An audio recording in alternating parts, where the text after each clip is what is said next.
This is Ray Varner, class of 2010, with the Living Legacies Oral History Program in Norfolk, Virginia, on July 11th, 2011. Also with the Women of Randolph-Macon Oral History Project. And I'm here with the interviewee today, Laura Calvert of 1982. And she was known as Laura Forehand while she was at the college. Also here in the room are Sarah Hendricks and Claire Stevens from the Development Office. All right. Hello, Laura. Hey, how are you? Good. So, how did you first hear about Randolph-Macon? Let's see. I was looking for a small school. Looked at actually Wake Forest, which isn't all that small, but it was at the time. Mary Baldwin and Hollins and Randolph-Macon, and went to Randolph-Macon and visited it and fell in love. Did anyone tell you about it, or anyone spoken to you about it that you knew of? Not that I recall. It was more through looking through information in the guidance office at my high school. There was no legacy type relationship at the time. Where was your high school? Newport News, Minchville High School. And you listed a couple of their all-girls schools. So were you looking for an all-girls school, or? My mother was. I, on the other hand, was not.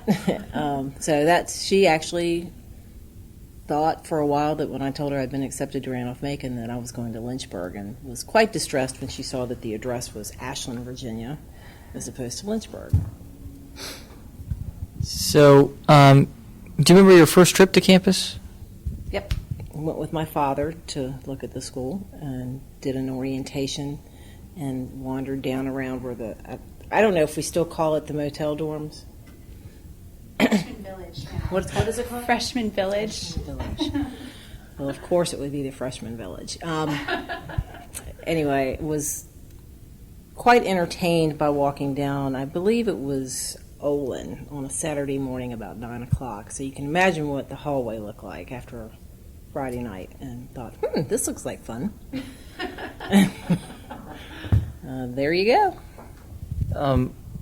Did you have any other impressions of the campus? It was beautiful. The fountain area and Mary Branch. Is it still called Mary Branch? And that's where my first dorm was on the second floor of Mary Branch. Beautiful, beautiful place. And I was very impressed with that. And then just some of the faculty were very welcoming during the orientation. Do you remember who those were? I believe Dow Wooten was probably one of them, and who, by the way, came to my wedding. We stayed in touch for forever. I think Dr. Scanlon might have been there as well. So you just felt welcomed? Mm-hmm. And it was easy to get around, too, as a campus. It wasn't so big that it was tough to get around. It was far enough away from home that you didn't have to go home.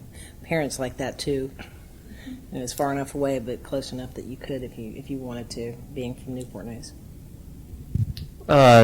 Did the fact that the college had just gone co-ed, did that influence your decision at all? I was aware of it.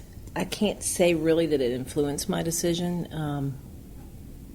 I was aware of it, and that's about at age 17, I think that's about as good as I was going to get. Was worried about that. So you personally, which would you rather go to, an all-girls school or a co-ed school? Co-ed. Definitely. So do you remember arriving on campus as a freshman? Mm-hmm. Can you tell us what that was like? I remember being petrified. I remember being, I had a flat tire on the way and had to change the tire on this car that I had borrowed from my dad to get there. My parents, this is an interesting story. My mother and her husband drove me up. My roommate was a friend of mine from from Newport News. Her father was very active in the Methodist. He was a Methodist minister. And so she and I were going to be roommates. And I remember getting to Mary Branch, because we really didn't know where our dorm was going to be at the time. Being lowly freshmen, you kind of get what you get.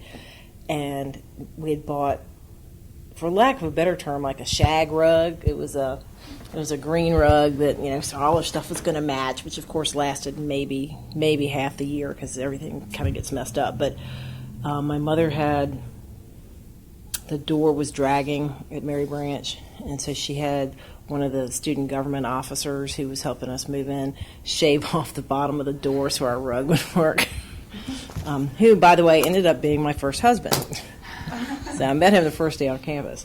So anyway, yeah, I definitely remember that. I remember, all the buzz about what are we going to do tonight, and going to a couple of the fraternity houses, but being petrified because it's just was so out of, like every kid is when you first go to school. It's really out of should be out of your element. But it was fun. It was a great experience. Met a lot of good girls right off the bat, and who have stayed friends of mine through today. Can you tell us what the food was like when you were there, with just the whole situation? The old cafeteria left a little to be desired, and we used to. The rule of thumb is if you couldn't identify what it was, don't eat it. So that created yellow gravy and things like that. It's like if you can't really tell where it's coming from, probably ought to leave it alone. Salad bar was our friend, as was the peanut butter and crackers, and yeast rolls were always a popular item. But yeah, so the food was okay when by the time I graduated, the new cafeteria, which is now the old cafeteria, but the new cafeteria opened, and the food was markedly better. And Sundays they would make probably the best omelet you've ever had, which was crazy, but far better than the other place with the little trays that had, people had graffitied on them and things over time. I won't repeat what was said on the trays, but there was all kinds of interesting things on those trays. Education. Yeah, I was like, "Ooh, who's that?" Yeah. All right. Can you tell us a little about your social life? Maybe some of the first freshman girls that you met. Again, my roommate, her name was Lori Morgan at the time. Of course, she and I plowed in together. Then we met a couple of other girls who had the fortune of having a basement room at Mary Branch, and one's name was, I can't remember I have to remember what their maiden names were. Carrie Brunton, who is now Carrie Valentine. She married what we called a townie, and who owned an electrical company that they've sold for scores of money and have a horse farm in Hanover now. Or no, it's in Ashland, I guess. But anyway, so Carrie has remained a great friend, and Lori Morgan Badiata is her name, and then Lisa. I can't think of her maiden name now. It's Lisa Curran now, but I cannot. If she hears this, she'll shoot me. I can't remember her maiden name. Oh, Barnett, Lisa Barnett. And so we were kind of like the Fab Four, getting in trouble together all the time, and really had a good time. But there were lots of really good women at that time. We had a good time. So what was it typically like hanging out with your friends? What did you do? Where did you go? Played a lot of loud music. I guess that still goes on today. It's not records anymore. Played a lot of loud music. Played some intramural sports because back then females, there wasn't a whole lot of female athletics. Title IX really hadn't come into play. So we did a lot of volleyball, softball, that kind of thing. Let me think. Of course, there was beer involved. Generally speaking, lots of coffee up until the beer drinking began. But that it was kind of what you would expect in a normal college. We did a lot of tours of the fraternity houses and that kind of thing. Tours. Did you have a fraternity in particular that you spent most of your time with? Yeah, we're pretty Yeah, we're liberal arts fraternity goers as well. But yeah, I mean, I guess at the time, KA, is KA still there? Okay. The great brick house, the Listerine guy and all that, yeah. KA, there was at one point towards the end of our term there, Phi Cap was quite the popular place. They had called the Pink Lounge, and a lovely band called the Bombage Band. And they still get together and play from time to time. And SAE was, and are they still on campus? Because I know they had a rocky spot, but a lot of my friends were in SAE. And then, let's see, the one on the corner when you're coming in, Sigma, S8? No. Sig Up. I guess that's what it is. Yeah, if you're coming in, the entrances have changed some too, I think. But It's on where the railroad and College Avenue.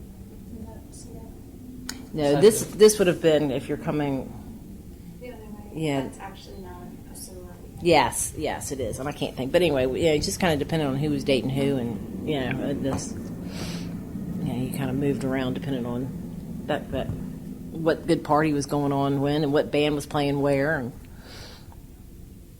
so you weren't involved with you weren't a little sister or? no, let me say that loud instead of nodding my head or shaking my head. No. But there were other girls who were, I I had guess. some girlfriends that were little sisters for like Phi Cap, and I spent a lot of time at SAE, and they didn't have little sisters, but there were several girls that were Phi Cap little sisters that I recall. So do you think if SAE would have had little sisters, you might have done it, or is it just something that? I didn't really see the need for it. I mean, I did not feel compelled, so So, did you do anything else on campus, or did you have a campus job, or did you? I did not work until between my junior and senior, like toward the end of my junior year, but I worked at a restaurant in Hanover County called the County Seat, and worked as a waitress there for about a year and a half, which is where I learned that I was not going to be a waitress because I was really not very good at it. And so, but it was great. It was a great job, and also helps you with time management. I still believe that today with my kids. It's like you need a job because it makes you organize yourself instead of floating through the days.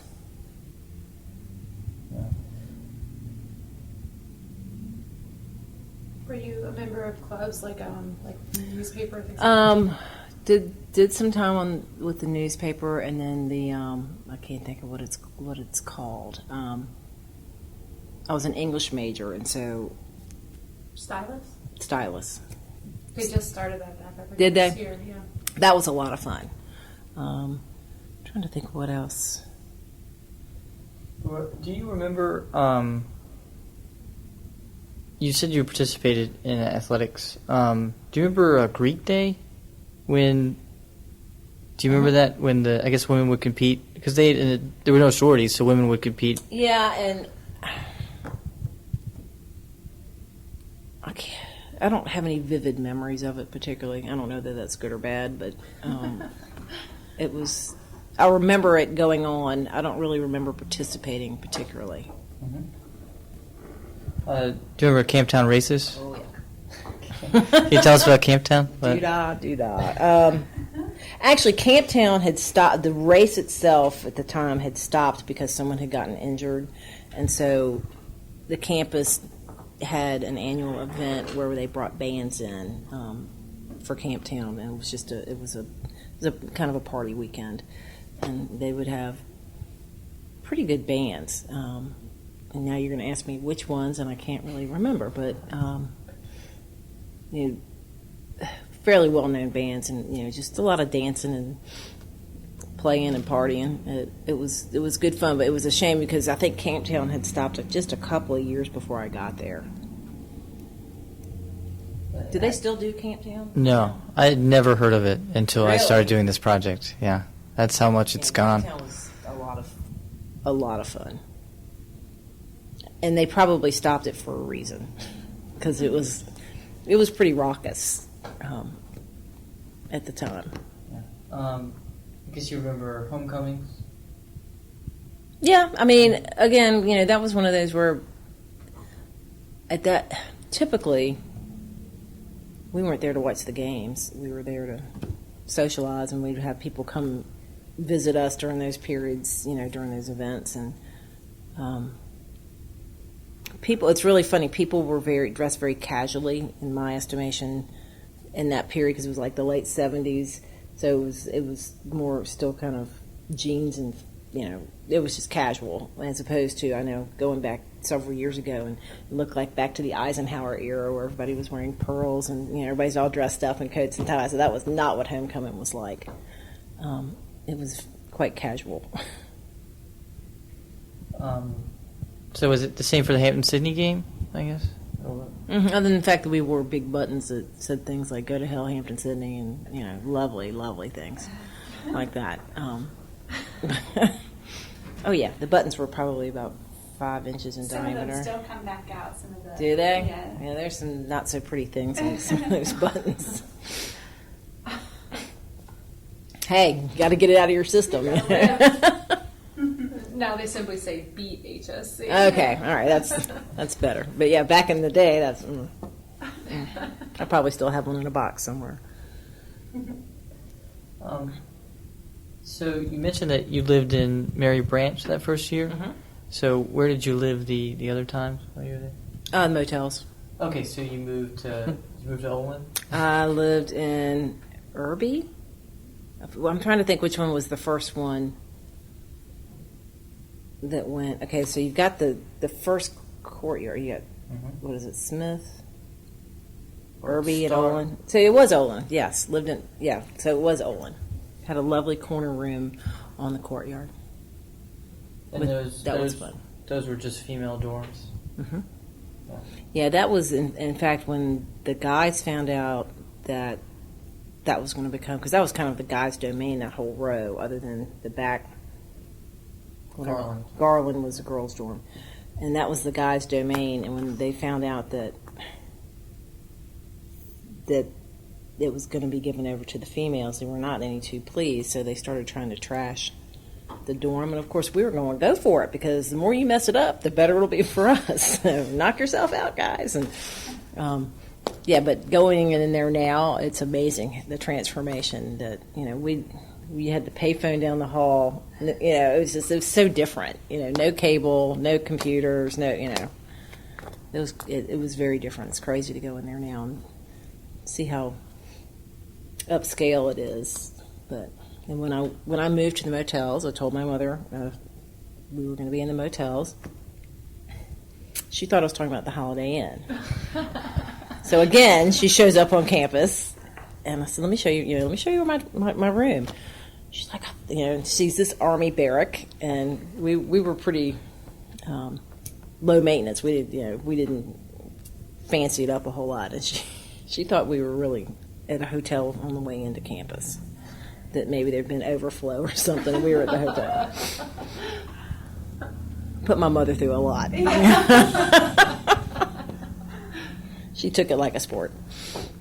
So did you keep the same roommate throughout, or did you? Lori and I were roommates for 2 years, and then a girl or a woman named Glenda Klein was my roommate, and Glenda actually ended up being the valedictorian the year we graduated. She was a great roommate to have, always had good notes.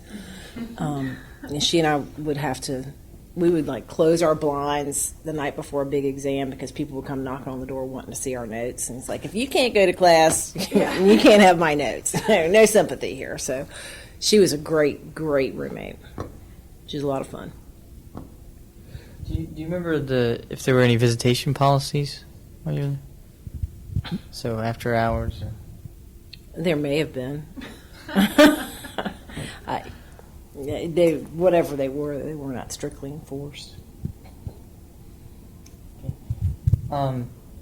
So those 4 friends were, I guess those were pretty much your main friends? Well, yeah, I mean, there was probably another periphery of about another 10 girls that we could make a party with our group. Was there anything that, just the fact that you did intramurals together, or you did? I mean, yeah, no, it was more playing, and the intramurals was just that. It was not as significant as it might have sounded. I mean, we show up for something every now and then, but it wasn't serious. I was just trying to find something that would draw you all together because you weren't a sports team, you weren't a club or anything. I was just wondering if there was some unifying theme I think we just had a good time. It was a really diverse group of girls. You know, one of the women, Mary Mullen, who her father worked for Aramco, so she came in from Saudi Arabia. Had a lot of friends from New Jersey and New York, which I think is still the case. Did we still get a fair number of kids from the north, or is it the state of Virginia?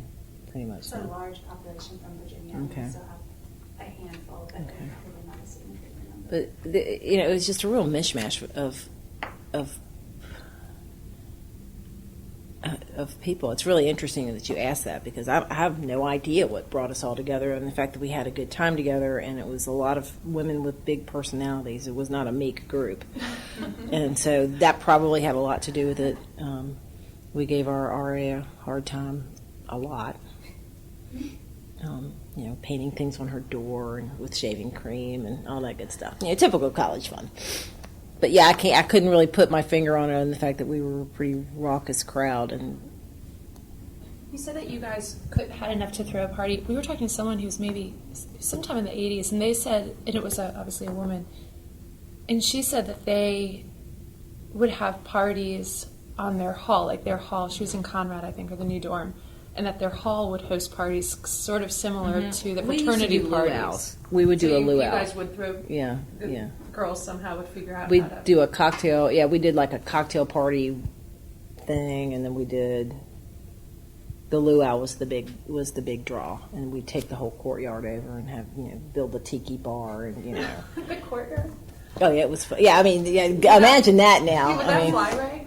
No. No. oh, not anymore. I mean, the things that went on in that courtyard was unbelievable. I mean, unbelievable. But that, yeah, we would, have the tiki bar, and everybody'd be dressed up in their Hawaiian outfits, and we'd be playing Don Ho or whatever, and have Hawaiian food, whatever that meant at the time. I couldn't tell you what we ate, but we were making kind of crazy Hawaiian drinks, and so that was an annual event that we spent a good deal of time decorating for. We have planning. Yeah. Oh yeah, it was fun. So switching to academics now. Oh, and then there was that. Yes, So what was your major when you came I majored in Did English. Did it change when you came in? Nope. So you were English all the way through. Mhm. Is there any reason why? I like to read, and I like to write, and I like history, and so that all kind of put together. And really thought I was going to be a teacher or a writer going in, and now I'm a banker, but I can still put together a pretty good project proposal, stuff like that. But yeah, I've always liked to read and always liked to write, so it just kind of made sense. Who was your advisor? Richie Watson. Okay. Did you select him, or they just gave him to you? I don't recall, but if I'd have had the choice, I would have selected him.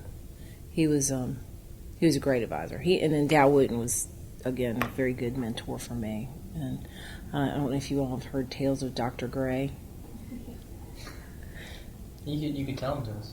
Well, there's some I would and some I wouldn't, but he was a very interesting man, and I learned a lot about when we took Shakespeare. I don't know if any of y'all had to take Shakespeare. Did you ever have that benefit? Which was painful for most, to read these plays. And then listen, Dr. Gray was pretty rote in his teaching, but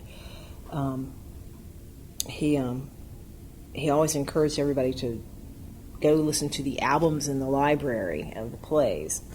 And they all thought it was really funny. So I did that one day because I was behind in reading the plays, because they take a good 4.5 hours to get through. Now I figured out I could speed up the play and put it on, was it 45? Yeah, sure. And run it faster so I could be done in 2 hours with the play. And nobody, it was great. I mean, you lose a little of the acting part, but I was able to get through plays pretty quickly. But he didn't suggest that I put it on 45, but he did suggest that. And I used to help him with some of his papers, grading papers and things like that. And he would, in return, we'd go out to lunch at a nice French restaurant in Richmond, because he didn't drive. But he was fascinating. He knew all kinds of people. One day I was in his apartment, and the phone rang, and I answered it, and this woman says, "Is Bill there?" And I was like, "Well, sure." And I said, "Dr. Gray, phone call for you." And it was Elizabeth Taylor. and he knew Tennessee Williams. He had, the people he knew, and you think, you're like, yeah, sure, and then you start looking at all the books he had and the photographs, and Tennessee Williams, I believe, was a pal of his, and he could tell something. It was like too good to really believe until you started seeing some of the documentation. But he was an interesting character. Richie and Dr. Witten both were very. I was accepted to UNC to go to graduate school for English because of them. Of course, did not make it, but got married instead. However, they were great mentors. Were there any other classes that stood out to you, and outside of English or in English? One of my favorite English classes. Do we have May term now? January term. J term, so it's back to J term. So we called it colloquy, and I fell in love with William Faulkner, and Liddell Payne was very well versed in Faulkner.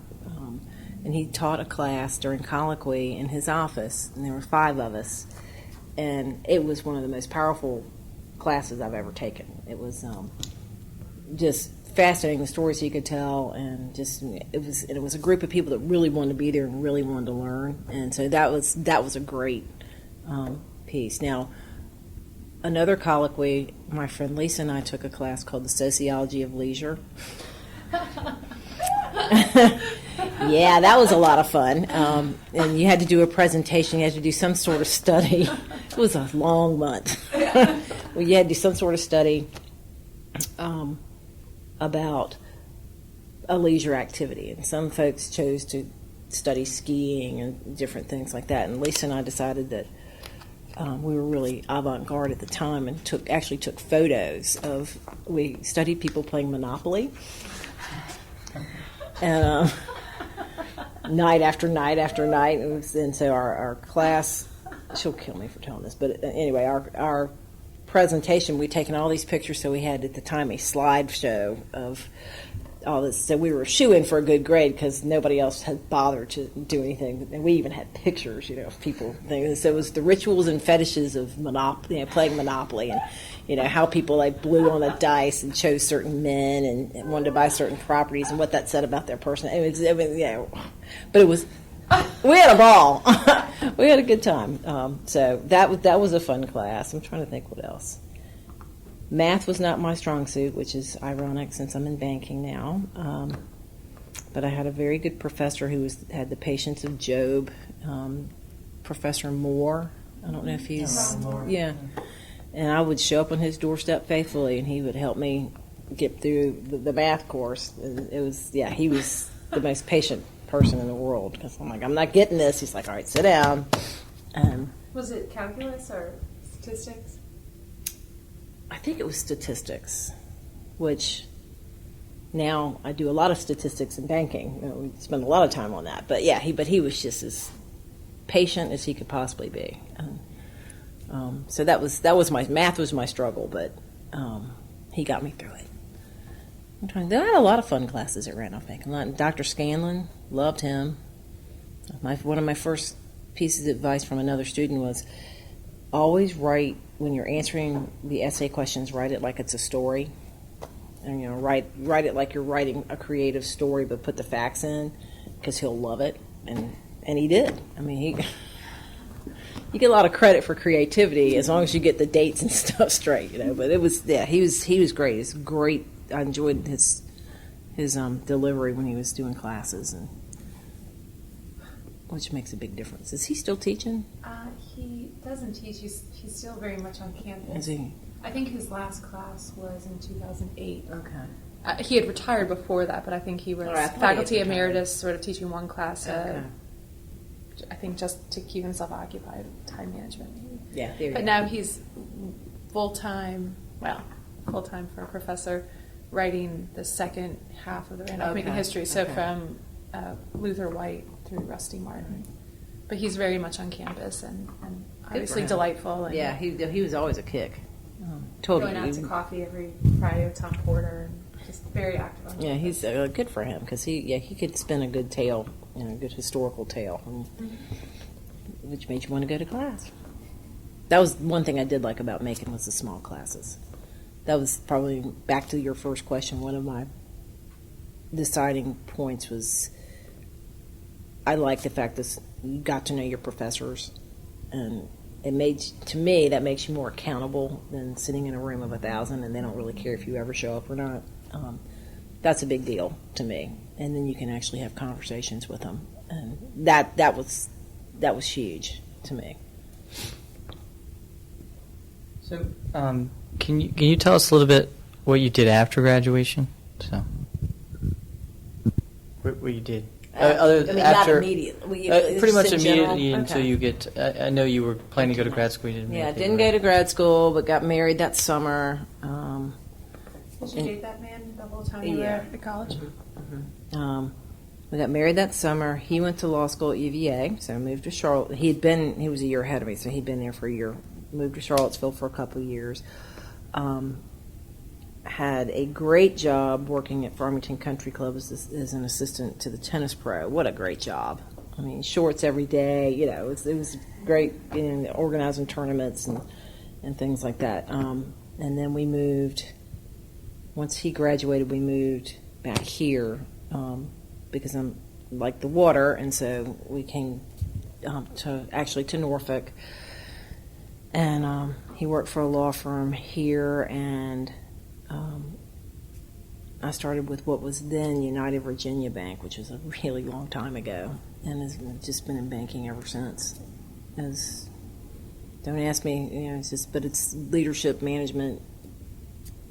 The numbers don't play into it as much as, given my math background. But have been in banking and lived in Norfolk ever since then. So, are you thankful that, I guess, you didn't do a math major or a business econ major? Yeah, I mean, I've continued with some classes. I've been to a graduate school for banking and that sort of thing. So, I've filled in my gaps where I need to with respect to that, and have worked at larger banks. Came over to a community bank, which is here at Old Point, about 3 years ago, and that's been a real good experience because it's more people driven, and so that's the part I like about the job. I did a lot of retail type work, in high school, working at department stores and things like that, and just dealing with people is fun. And here it's just a little different because you're dealing with them and their money. And people are funny about their money. You got to make sure that you take that very seriously at all times. So that's my story on that one. So, how have you stayed in contact with the college since you graduated? I keep up with my girlfriends, and then every now and then we'll decide to show up for homecoming. Let's see. I was on the alumni board for a few years. Gosh, that would have been in, I'm going to call it like 1990, for about 3 or 4 years.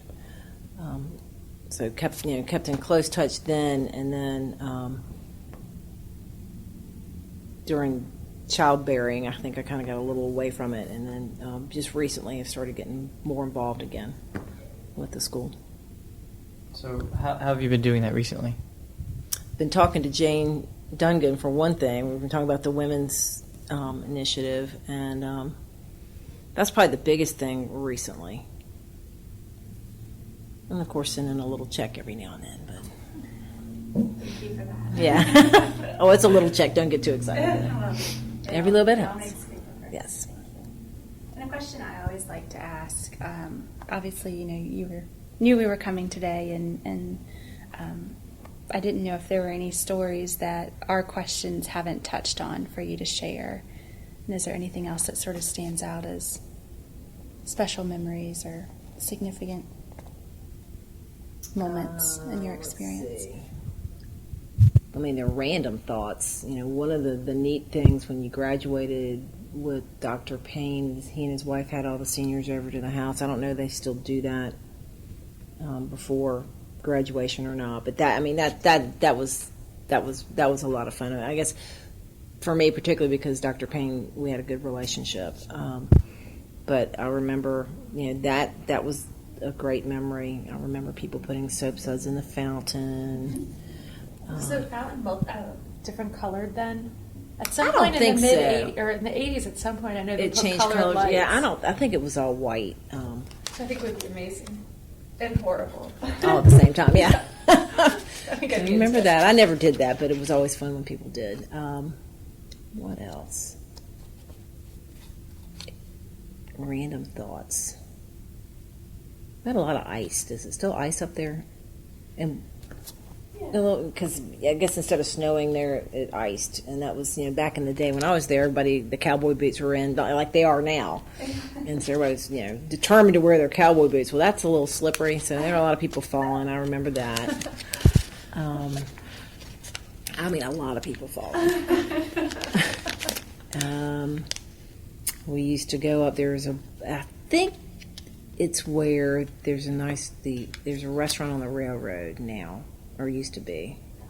Iron Horse. And there used to be a bar there that was a lot of fun.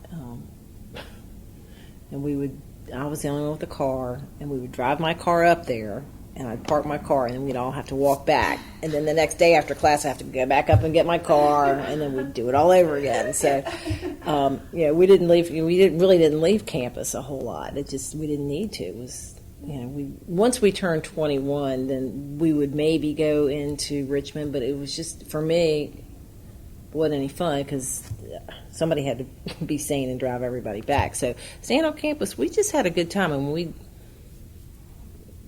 did a lot of dancing, and I don't know. It's just I can't think of any other random thoughts because there's plenty of them. But off the top of my head, that Sure. No. I'll go home tonight and go, oh man, I should have told him this. But yeah, that's you brought up the luau. I'd forgotten all about the luau. And then spring break was always a good time too. But Where would you go? Sanibel Island in Florida. Would the whole kind of college to camp? Or a lot of the students would decamp down to the same... Well, it was the core four, and then the last 2 years we rented, houses that, I think the very last year was a house of guys and a house of girls down there. And it was great. We had, everybody got too much sun and, Sure. yeah, the usual stuff, yeah. We had a good time with that. And, graduation, I think we got a house in Hatteras, which was an interesting time as well. But you make good friends. I mean, I went back to I can't believe I'm that old, but went back for the 25th reunion and saw people I hadn't seen in 25 years, and you fall right back in with those same people, right away. I mean, it was really neat to see how easy it is to pick up where you left off and catch up and see who's doing what. And of course, Facebook's very helpful with that now to see what people are doing. But that was a fun experience to realize that those people are still your friends after that long. That's pretty cool. Yeah, it is. So. I have two questions, and the first one, the second question I ask a lot of people, but the first one has to do with the woman we just interviewed said that one of the best things about Randolph-Macon is that the faculty hang out with the students outside of the classroom, that you can develop personal relationships with faculty members, like I guess you and Dr. Payne. And you mentioned that you were in Dr. Gray's apartment. Did you sort of see the faculty members outside of the classroom a lot? I mean, were your relationships more sort of mentor-student, or were there almost like pure friendships? I had one English professor who, she was just out of graduate school and was her first year at Randolph-Macon. That was a little more social because the age difference wasn't so much, but she was, again, very good about, I think, what was the movie? Oh, Apocalypse Now. And she had us all read The Heart of Darkness, and then we all went to see Apocalypse Now, and we had a ball, but it was still a learning experience for us too. And so with her socially, it was more mentor type. It was a very highly respected relationship. we played, but it was good. Now after we got out of school, I would go back to visit my friend Carrie, who stayed in Ashland, and we would go up to the Iron Horse and meet Dr. Wooten and his wife Monty for dinner and things like that, and that was fun. So, not particularly social, but a close bond. Yeah, and I think that's very attractive. Not everybody wants that type of relationship. I mean, student-wise, but I think it's fabulous to be able to do that. I did take a class one summer. I was the only one. I think I was the only one in it. I know. Nightmare. Yeah, there's no getting away. And it was what was it? It was a German class, but it was a literature course. But I was getting German credit for it or something, and I would meet up in the upstairs of the student center, and we'd sit and have this class. Was it Professor Barrett? Yep. And I cannot remember what, but it was women. No, that was I took a women Was in it fairy tales It might have been or 20th century German drama. 20th century German drama. That's what it was. I mean, it was just him and me. It was a summer school course, and I don't know how that happened, but it got me. I didn't that way. I didn't have to go home for the summer, and I stayed and worked at the restaurant and took that one class. So you took? Did you have Professor Barrett? Yeah, I had him for lots of classes. I also had a class just me and him, and it was did really you? interesting. Yeah, I mean, it really was it was a great experience. Yeah, and there's no hiding. You better have your act together, which is good. Being put on the spot is always a good thing. Of course, things like that. So wild. And then my senior year then it was called May term, which we all called play term, which is why it's probably back in January now because May's play term, J term, play term. So. Yeah, it's I'm gonna tell you what, and we had I took a course, Women in French Literature, and our professor was expecting, and so it was a month-long course, but she knew she was going out, so we had this is really bad, we had the entire month's course in 2 weeks. So the last 2 weeks on campus as a senior, we had nothing. And that was wow. Chose the right class. Well, it was probably part of the strategy at the time. It was like, oh yeah, we'll do that one. And that was we drank a lot of champagne for a couple of weeks and just Of course. it wasn't good champagne, but we drank a lot of champagne. Sat in the courtyard and got our suntans. And do people still go to the river? No, I Okay. The South End. Yeah, the South. Yeah, I accidentally found it a couple of years ago. I had my now husband, and we were driving around, and we got lost, and we found it again. I'm like, this is the place. But yeah, we used to go down to the river and stand in the rocks, and huge groups of people go down there. I don't know how that got banned or something happened to stop people from going. I think somebody probably got hurt. I don't know. It's usually what happens. But it was beautiful. If you've never been to the river, you should go. It's beautiful. One of the questions I like to ask is sort of in hindsight, is there any advice you would give a current student, a kid who's about to start Randolph Macon? One of my kids. Yeah. Well, not if it's one of your kids, so I'm sure that'd be very different advice. Yeah. Don't party. But, actually, I would say part of the reason you go to college is to learn how to spin all the plates. And that's do the things you need to do the things you want to do, and make sure you get a good outcome for all of it. And that I think that's something that a lot of kids need to understand, that life is a balance, and you've got to make sure that you're taking into account what your responsibilities are first, and then you fill in the play. And for instance, I always took my classes at 8 a.m.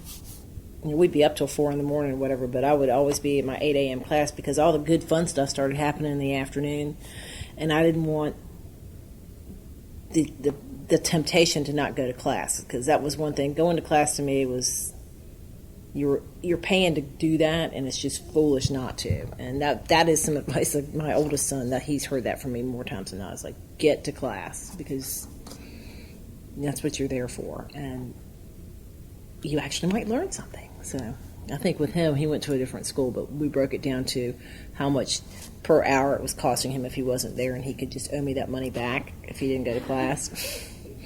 So, but he got the message. But yeah, I just, life's a balance, and that's the stuff that you need to learn when you're in school. I think that's a big reason why you go away. Just learn how to make your own decisions. Some might not be so good, but generally, if you make more good ones than you do bad ones, then you end up being okay. If there's nothing else that you would like to say, then I cannot think of anything else other than that was a great experience for me. It was probably better than I ever even expected. At the time, I didn't know what I expected. And I come from a family of people that go to very large schools, and I went to this little school, but in my opinion, that's the size universe I was probably going to have in my life was, 1,200 or so people that I would be dealing with, like here in the city, and so it made sense. So good place. I would endorse it to anybody. all right. Well, yeah. Sure. Thank you.